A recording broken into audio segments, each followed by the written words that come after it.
تو ہر زبان کو بولنے اور لکھنے کے لیے کیا ہوتی ہے؟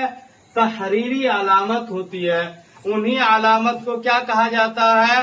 رسم الخط کہا جاتا ہے. کیا کہا جاتا ہے؟ رسم الخط. جیسے ہندی میں دیوناگری، جو ہندی میں ہم اخبار میں یا کتاب میں لکھا ہوا دیکھتے ہیں، وہ کس خط میں لکھا گیا ہے؟ دیوناگری. اسی طرح عربی جو قرآن ہم پڑھتے ہیں وہ کس خط میں لکھا گیا ہے؟ خط نسخ میں لکھا گیا. اسی طرح ہم اردو پڑھتے ہیں اور فارسی پڑھتے ہیں، وہ کس خط میں لکھا جاتا ہے؟ خط نستعلیق میں. یہ 3 خط آپ یاد رکھنا. آپ جو پڑھیں گے اردو میں وہ کس خط میں لکھا گیا ہے؟ خط نستعلیق. اب آگے چلتے ہیں. زبان کے سب سے چھوٹی اکائی کو کیا بولتے ہیں؟ حرف بولتے ہیں. جیسے الف، با، تا، سا. اور حرفوں کے مجموعوں کو کیا کہا جاتا ہے؟ لفظ کہا جاتا ہے. حرفوں کے مجموعوں کو کیا کہا جاتا ہے؟ لفظ کہا جاتا ہے. جیسے را جوڑ الف جوڑ تا جوڑ کیا بن گیا؟ رات. رات. یہ رات کیا ہے؟ لفظ ہے. رات کیا ہے؟ لفظ ہے. اور الف، با، تا، سا یہ الگ الگ کیا ہے؟ حرف ہے. جب بہت سارے حرف ایک جگہ جڑ جاتے ہیں تو وہ کیا بن جاتا ہے؟ لفظ بن جاتا ہے. کیا بن جاتا ہے؟ لفظ بن جاتا ہے.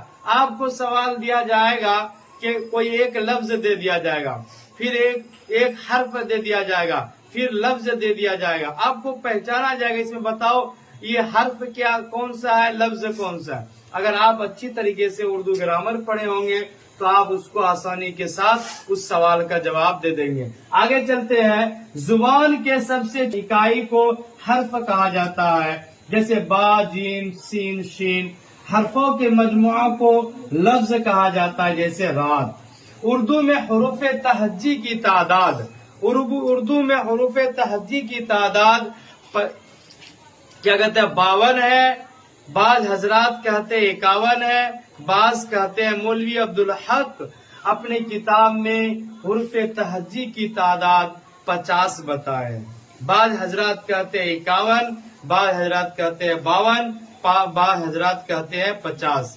مگر بہت سارے لوگ، زیادہ تر لوگ یہی مانتے ہیں کہ حروف تہجی کی تعداد 52 ہے. کتنا ہے؟ 52 ہے. مگر 50 اگر آتا ہے سوال میں، اگر 4 آپشن آتا ہے اس میں 50 آتا ہے تو ہمیں 50 کو ٹک لگانا ہے. اگر 4 آپشن آ رہا ہے 50 نہیں آ رہا ہے 51 آ رہا ہے تو ہمیں 51 کو ٹک لگانا ہے. اسی طرح 4 آپشن آ رہا ہے مگر کیا کہتے ہیں 50 آ رہا ہے نہ 51 آ رہا ہے 52 آ رہا ہے تو 52 کو ہمیں ٹک لگانا ہے. سمجھ گئے؟ حروف تہجی کی تعداد کتنا ہے؟ 50، 52 ہے یا 51 ہے یا 50 بھی بتائی گئی ہے. ٹھیک ہے. حروف مفرد کی تعداد 37 بتائی گئی ہے. اور بعض کتابوں میں 36 بھی بتائی گئی ہے، 35 بھی بتائی گئی ہے. مگر حروف مفرد کی تعداد کتنا ہے؟ 37 ہے. کتنا ہے؟ 37. حروف مفرد کی تعداد کتنا ہے؟ 37. حروف مفرد دیکھو، الف مد جبر آ، الف، با، تا، سا، جیم، تا، جیم ہو گیا، ٹا، چا، ہا، خا، دال، ڈال. یہ تمام کے تمام یا تک حروف، الف سے لے کر یا تک حروف، اس کو کیا بولیں گے؟ حروف مفرد. کیا بولیں گے؟ حروف مفرد. مفرد بولتے ہیں اکیلا، تنے تنہا. مفرد کس کو بولتے ہیں؟ اکیلا، تنے تنہا کو. یہ سب کے سب لفظ تنے تنہا ہے، اکیلا ہے. ان میں کوئی دوسرا لفظ حرف نہیں جڑا ہے. تو یہ کون سا حروف کہلائے گا؟ حروف مفرد کہلائے گا. کون سا حروف کہلائے گا؟ حروف مفرد. آگے چلتے ہیں. حروف ایک ہوتا ہے حروف مرکب.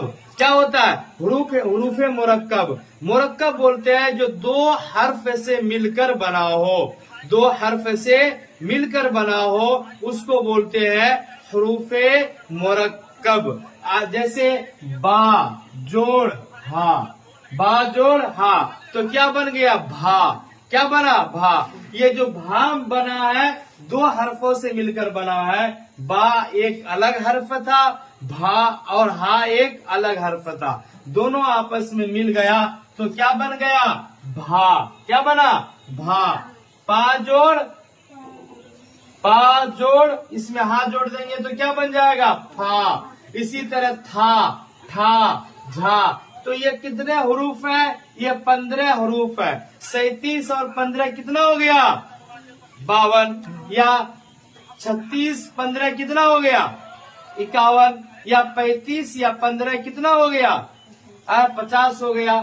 تو یہ 50 سمجھ لو، 51 سمجھ لو یا 52 سمجھ لو، یہ کتنے؟ یہ حروف تہجی کہلائے گا۔ کیا کہلائے گا یہ؟ تو حروف تہجی کی تعداد 50 ہو سکتا ہے، 51 ہو سکتا ہے یا 52 بھی ہو سکتا ہے، یہ کل۔ اور ان کی دو قسمیں، ایک حروف مفرد ہے، ایک حروف مرکب ہے۔ حروف مفرد کی تعداد بعض حضرات کہتے ہیں 37، بعض حضرات کہتے ہیں 35، بعض حضرات کہتے ہیں 36، اور حروف مرکب کی تعداد 15 ہے۔ مفرد حروف بولتے ہیں جو تنے تنہا ایک لفظ جس میں ہو، اور مرکب بولتے ہیں جو ایک حرف سے زیادہ سے مل کر بنا ہو، اس کو بولتے ہیں مرکب۔ یہاں تک ہم سمجھ گئے۔ آگے چلتے ہیں۔ اردو قواعد کو 5 حصوں میں تقسیم کیا گیا۔ کتنے حصوں میں تقسیم کیا گیا ہے؟ کتنے؟ سب جتنے بھی بچے ہیں پڑھنے والے اس کو لکھ لینا، ٹھیک ہے، اپنے کاپی میں ہم سنیں گے۔ اردو قواعد کو کتنے حصوں میں تقسیم کیا گیا ہے؟ 5 حصوں میں تقسیم کیا گیا ہے اردو قواعد کو۔ نمبر 1 علم حجہ، نمبر 1 علم حجہ، نمبر 2 علم صرف، نمبر 3 علم نحو، نمبر 4 علم بلاغت، نمبر 5 علم عروض ہے۔ تو اردو قواعد کو کتنے حصوں میں تقسیم کیا گیا ہے؟ 5 حصوں میں تقسیم کیا گیا ہے۔ علم حجہ، علم صرف، علم نحو اور علم بلاغت، علم عروض۔ اب ہم سمجھنا ہے پانچوں کی تعریف کو ہم دیکھ لیتے ہیں۔ علم حجہ جس میں حروف کے حرکات و سکنات اور آوازوں سے بحث کی جاتی ہے تاکہ حروف کا صحیح تلفظ معلوم ہو جائے۔ علم حجہ کس کو کہتے ہیں؟ جس میں حرکات و سکنات اور آوازوں سے بحث کی جاتی ہے تاکہ اس حروف کا صحیح تلفظ معلوم ہو جائے۔ اور علم صرف جس میں الفاظ کی ساخت اور ان کی بناوٹ اور ان کے تغیر و تبدل سے بحث کی جاتی ہے۔ الفاظ کس طرح بنایا جاتا ہے، الفاظ کی پہچان اور الفاظ کی بناوٹ اور ان کے تغیر و تبدل سے کب بدلے گا، اس سے بحث کی جاتی ہے، ٹھیک ہے۔ اسی طرح علم نحو ہے، اس میں جملوں کی ساخت، جملوں کی پہچان، ان کی بناوٹ اور ان کی ترکیب و ترتیب سے بحث کی جاتی ہے۔ کہاں کون سے لفظ فٹ ہوگا، کہاں کون سے لفظ فٹ ہونا چاہیے، اسی سے بحث کی جاتی ہے۔ علم بلاغت اس میں الفاظ اور جملوں کی لفظی اور معنوی خوبیاں بیان کی جاتی ہے۔ علم بلاغت میں کیا کیا جاتا ہے؟ علم بلاغت اس میں الفاظ اور جملوں کی لفظی اور معنوی خوبیاں بتائی جاتی ہے۔ اور علم عروض اس میں شاعری کے اصول اور ان کے ارکان سے متعلق بحث کی جاتی ہے۔ علم عروض میں شاعری کے متعلق اور اس کے ارکان کے متعلق بحث کی جاتی ہے۔ تو اردو قواعد کے کتنے حصوں میں تقسیم کیا گیا؟ 5 حصوں میں۔ کتنے حصوں میں تقسیم کیا گیا؟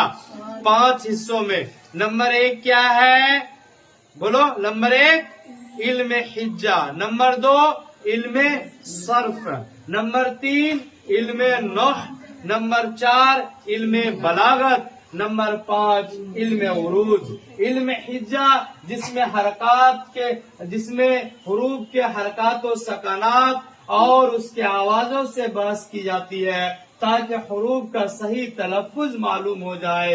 اور علم صرف اس میں الفاظ کی ساخت اور ان کی بناوٹ اور ان کے تغیر و تبدل سے بحث کی جاتی ہے۔ اور علم نحو اس میں جملوں کی ساخت اور ان کی بناوٹ اور ان کی ترکیب و ترتیب سے بحث کی جاتی ہے۔ اور نمبر 4 پر ہے علم بلاغت، اس میں الفاظ اور جملوں کی لفظی اور معنوی خوبی بتائی جاتی ہے، اور نمبر 5 ہے علم عروض، اس میں شاعری کے اصول اور ان کے ارکان سے متعلق بحث کی جاتی ہے۔ یہاں تک ہم سمجھ گئے۔ کل اب اگلا دن علم ہجا کو بہت بہترین طریقے سے ہم بتا دیں گے۔ حروف منقوط آئے گا، حروف غیر منقوط آئے گا، سمجھے؟ حروف تحتانی اسی میں آتا ہے، حروف فوقانی اسی میں آتا ہے۔ یہ تمام کی تمام باتیں ہم آئندہ سبق میں بتائیں گے، ٹھیک ہے؟ آج اتنا ہی کافی ہے۔ جتنے بچے ہیں اس کو یاد کر لینا اچھی طریقے سے، اور اس کو کاپی پر نوٹ کر لینا۔ نہ سمجھ میں آئے یوٹیوب پہ ویڈیو اپلوڈ کر دیں گے، اس کو بار بار دیکھ لینا۔ یہ آپ کو انٹر سے کیا کہتے ہیں 9th کلاس سے لے کر آپ کو جاب لگنے تک یہ گرامر آپ کو کام دیں گے، ٹھیک ہے؟